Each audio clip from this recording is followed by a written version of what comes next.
Today's mission. See how long and loud you can build up to a sneeze.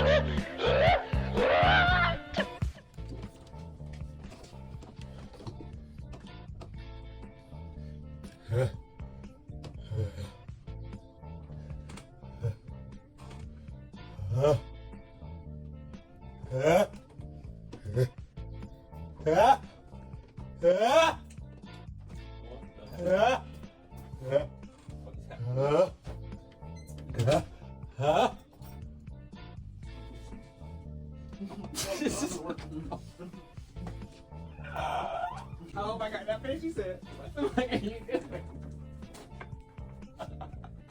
You heard that from outside? I very cautiously opened that door.